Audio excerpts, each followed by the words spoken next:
ఆంధ్రప్రదేశ్లో తనని తాను సనాతని అని చెప్పుకునే పవన్ కళ్యాణ్ గారు తెలంగాణకి వచ్చేసరికి తనని తాను సెంట్రిస్ట్ని అని చెప్పేసి చెప్పుకుంటున్నారు. ఎందుకు ఈ రాజకీయ మార్పు? ఏంటి కారణం అంటే దీనికి ఒక పెద్ద కారణం ఉంది. అది బీజేపీ. ఆంధ్రప్రదేశ్లో బీజేపీకి 2.8% ఓట్ షేర్ అనేది ఉన్నది.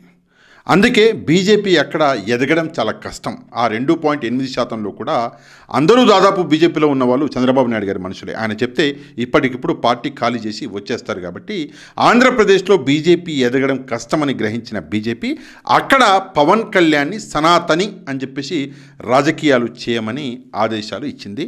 ఆ ఆదేశాలని పవన్ కళ్యాణ్ అక్కడ అమలు చేస్తున్నాడు. కానీ తెలంగాణలో మాత్రం బీజేపీ స్ట్రాంగ్గా ఉన్నది.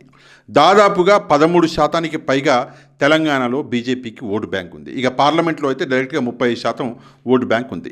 ఇక్కడ పవన్ కళ్యాణ్ వచ్చి సనాతని అని హిందుత్వవాదాన్ని తీసుకొస్తే బీజేపీ ఓట్లే కట్ అవుతాయి. అందుకే ఇక్కడ పవన్ కళ్యాణ్ దింపిర్రు, కానీ సనాతనవాదంతో కాదు, ఇక్కడ సెంట్రిస్ట్ వాదంతో దింపిర్రు. అంటే కాంగ్రెస్ పార్టీకి ఉన్నటువంటి ఓట్లని కట్ చేయాలి. అదే పవన్ కళ్యాణ్ యొక్క తెలంగాణ అజెండా.